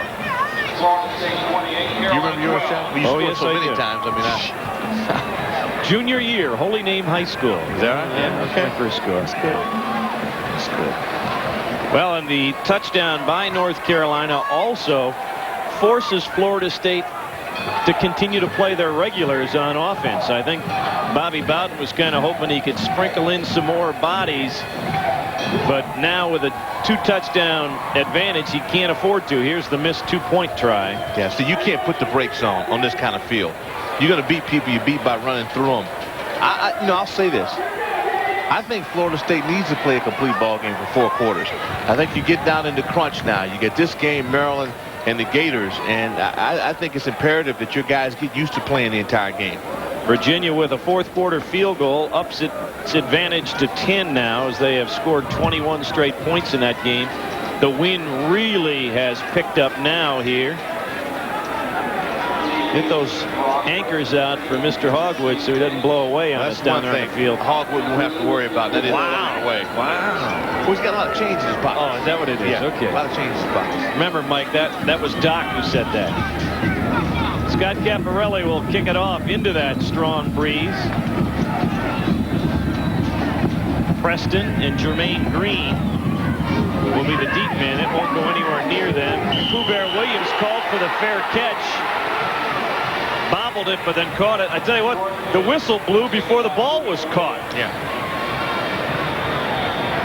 Speaking of trying to hang on in the wind, let's go to Mike Hogwood. Yeah, a little waterlogged down here, babe, but always light on my feet, man. I tell you. Hey, there was a lot of emotion on the Carolina sideline. And I was standing beside Mac Brown. He pulled Mike Thomas off the side and said, look, Mike, you got to still believe. Go sit down with Cleve, talking about Cleve Bryant. We're going to go over. We're going to our passing offense now. We can still do it. We can still get this done. And the Carolina players still believe that the defense can come up with a stop here, that they can get a couple more scores before this game's over. Very tough to get a stop against that Florida State offense, #1 in the country, but North Carolina, the #2 defense in the country. Yeah, this has been a good matchup. It really has been. You take away that punt early on, those misfortunes, this is just a solid ball game. Cannell gives it to Dunn. Big hole. Warrick Dunn out over the 40-yard line. Sean Boyd on the stop. Sean Boyd, the free safety for the Tar Heels, among the top tacklers in the conference. Now over 70 tackles on the season for the young man out of Gastonia, North Carolina. Sociology major, 5th-year player. Another one of those fine lads that won a high school championship. You know, you look through it, and a lot of guys won it all in high school, and I think that really sets the platform for you. 9-yard gain by Warrick Dunn. Khalid Abdullah back in the ball game at fullback. He's leading the way for Dunn. Warrick, first down and more. Warrick Dunn inside the North Carolina 40. It was Sean Boyd again. But Warrick Dunn working harder for it, but on the day to one of his most productive efforts this season. You know, they remind me a lot of the Dallas Cowboys in the NFL. If you have a good drive against them or score, they come right back and stick it in your face. And they give it to their best guy, in this case Dunn, there's Smith, and you got to stop him. And chances are you don't. Good block by the tight end Kamari Charlton, the junior out of Nassau, Bahamas. As you see the numbers on Warrick Dunn, nearing 150 yards. Wow, he got popped that time. Oh boy, by Brian Simmons. You know, you talk, it just really shows me the toughness of Dunn and the durability. You know, you made a good point. You talk about the dimensions. This guy is not the kind of player you think would be in between the tackles, but look at him. He'll do it, and that time he takes a little hit. Make that a big hit. Brian Simmons has had a good game defensively. You see Clay Shiver trying to get to Brian Simmons, but Brian beat him to the spot. Yeah, that's nouveau, baby. Speed on defense.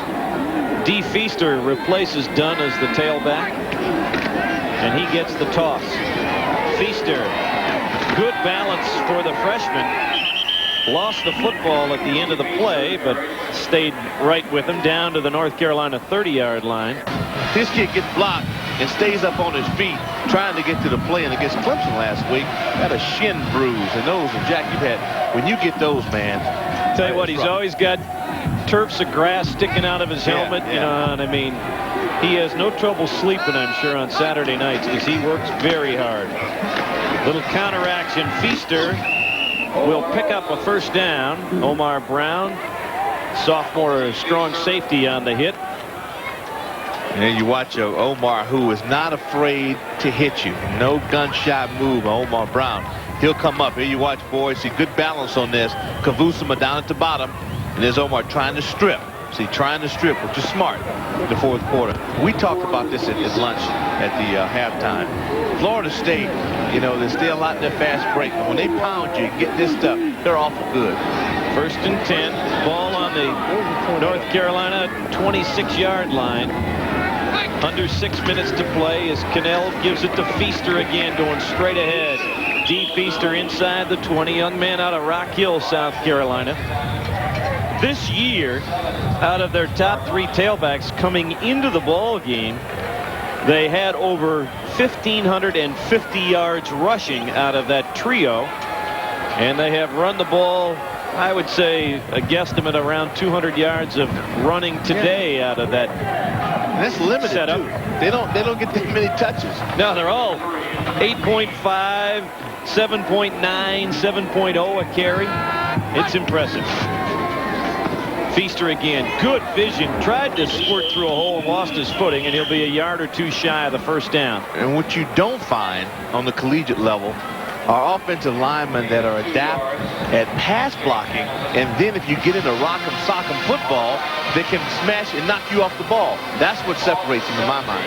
Well, I think one of the things that I like with this offensive line, Jimmy Hagan's the fine offensive line coach for Bobby Bowden.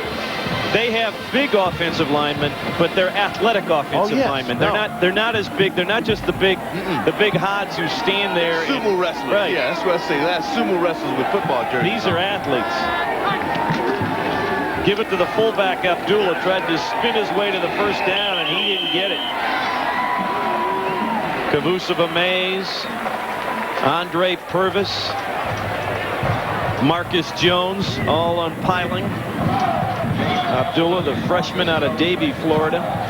There you see big Clay Shiver off in the middle of that deal, and Chad Bates, he's been roughing it up, and he had a big assignment going against Marcus Jones, Lewis Tyre, Todd Fordham, Hernandez.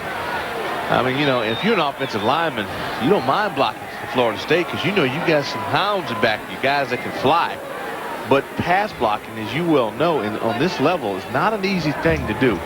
And they do it well, and they do it often.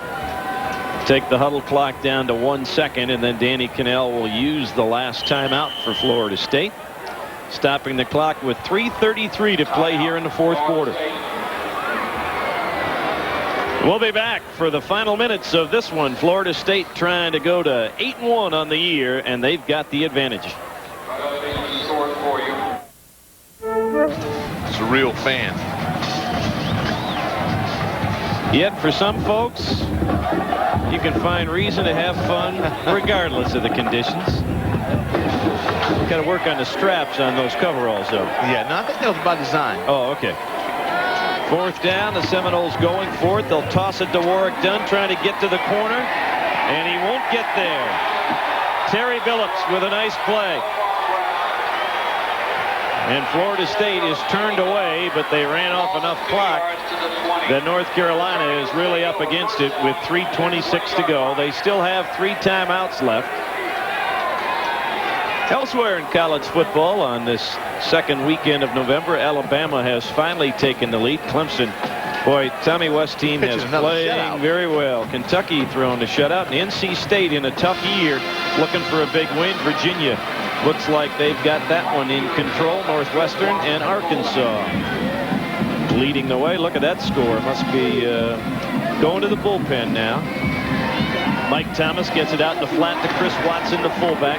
Watson breaking some tackles, and he'll pick up a first down. James Colsey on the hit. Clock stops while they move the chains. Scary moment for a cornerback when you look up and see a 250-pounder coming your way with a full hit of steam. Particularly when you're 165 like James Colsey is. Got to ask his Uncle Neil sometimes, how come I didn't get the size in the family? Neil would hit you. Old Buckeye and Raider. All-out blitz coming. Thomas had to get rid of it in a hurry. Octavius Barnes, the split receiver. Sometimes people ask how come the split end doesn't react to a blitz. Many times teams pick up the blitz on the split end side. It's when they blitz from the strong side that you have the hot package, as they call it. When you get your tight end sometimes out on a leak or a look-you. In this case, if you're in open and 3 POs and no tight end, you got to have a wide receiver. Pressure again. Thomas trying to dump it to Mike Jeter. Todd Reboll is going to be called for interference or defensive holding, one or the other. Now let's watch now, see if he disagrees. You're a defensive guy, you got to say, now, who, me? It's impossible. You got to sell it. Now, see, Todd's so smart that he knows he got caught. I mean, here's a kid who was... No foul. Oh, now they're going to say no foul. Oh, Corrigan. That's smooth. Let's check this out. A little swing route. The key is, would he have had a chance with football? I don't think so. I think he might have, but close enough. Either that or the ball was deflected at the line of scrimmage. Maybe taking that off. All-out blitz again. Thomas hit as he throws, and it falls incomplete. As Octavius Barnes was the intended target. Sam Cowart and Todd Reboll coming in. Makes it a fourth down, and looks like North Carolina will punt the ball away. Mike is hot, showing some emotion, man. Some of the frustrations of this season. He wanted that bad. But give FSU a lot of credit. They went in and just really snatched their heart. Came in with the blitz again. Had 2 good plays defensively. Mike Thomas punting. for the 7th time this afternoon. And it's blocked again.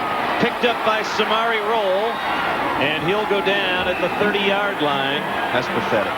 Peter Boulware is the guy who blocked the punt. Second one of the afternoon. Yeah, that's the case. You ought to be a 4-down football. Take a shot at throwing it downfield.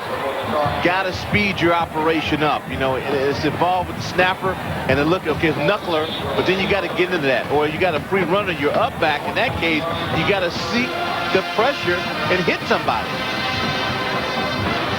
Sean Lyons, the up back, never saw Peter Boulware until it was too late. Well, you know, you got to keep your head on a swivel.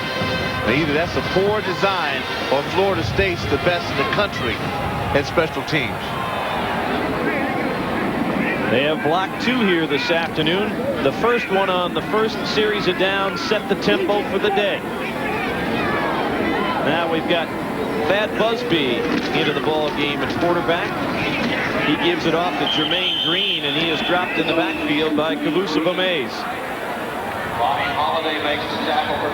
Green, the sophomore out of Brooksville, Florida. There you see Thad Busby, redshirt sophomore from Pace, Florida. I like his touchdown to interception ratio, Jack. Well, he was a Gatorade Player of the Year in Florida in his senior year, a parade All-American. Who wasn't? Yeah, that's Who wasn't on their team? I mean, you look at Florida State. Problem for Thad Busby, he's got Mr. Everything Danny Kendra redshirting this year. That'll be a battle between Busby and Kendra for the quarterbacking job next year with the Seminoles. Green again. Brian Simmons is there to wrap him up after a short gain. It'll make it 3rd and long. That is very well thought of, too, around the circles of coaches in the country. I mean, this young man is, I don't think it's going to be a gimme. No, without question. But Danny Kendra, he's a special athlete. 6'2", 225-pounder out of Bethlehem, Pennsylvania, who's redshirting this year. Of course, a young man who originally signed with Penn State and then changed. His father played at West Virginia for Bobby Bowden. Got a chance to meet his folks at the quarterback club banquet there. Some sound people, man. Good folks. They fake the reverse. Feaster keeps the ball. Feaster picks up a first down. At College Park, Maryland, the Terrapins are not done scoring to cut the deficit to 3.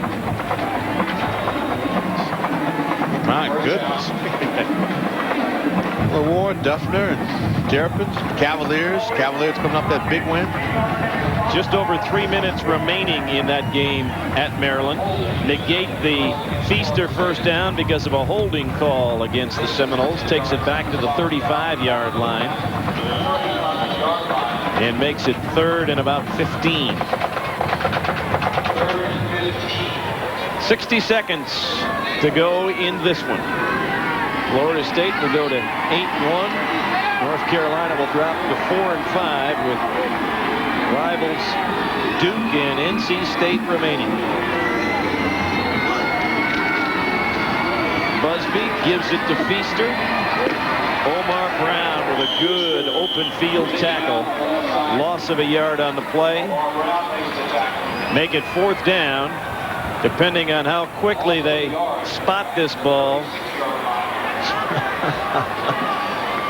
Corrigan, have you ever done anything like that? I mean, put on a hat? No. No, I have not. I have not. No. If I could get anybody listening, get a photo of Jack Corrigan in one of those. I've worn some outfits, but not cone heads. Please send it to me, please. I'll pay dearly for it. Florida State will not have to run another play, and the conference losing streak ends at 1 for the Seminoles as they win a hard-fought 28-12 victory this afternoon against the North Carolina Tar Heels. Danny Cannell with some congratulations to Marcus Jones and back. Bobby Bowden winning for the 184th time at Florida State. And Mack Brown, a guy who played just before Bobby got there at Florida State, offers his congratulations at midfield. And the Seminoles keep alive their hopes of still being involved in the national championship chase if they can beat Maryland next week and then deal with those Florida Gators on November 25th. Well, if anybody had any doubts about how they would come back, I think it's pretty sound now that and real that they are legitimate and played hard. I like their offense. I like them running the ball a lot more as they did today, and a good operation on both sides. Really, that defense of Carolina is still impressive, but Mike Thomas played as well as he's played in a number of weeks.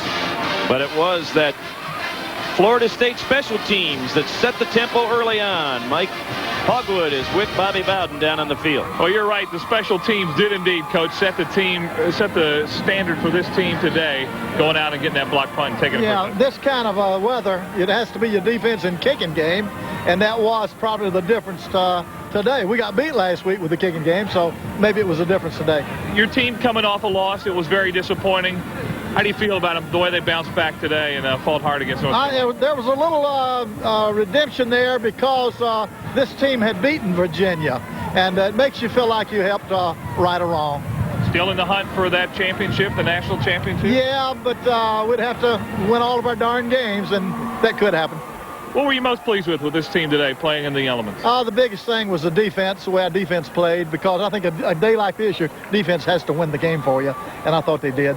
And then certainly the defense playing strong, but your offense did what it had to do, not turning the ball over in this kind of weather. They made a couple of drives there in the bad weather that was very crucial and very difficult to do. Because I thought North Carolina had one of the best defensive teams that we've played this year. Well, they're second in the nation. All right. Well, Coach, congratulations on a big win today. Thank you very much. All right. That's Bobby Bowden. Back upstairs now to Jack Corrigan.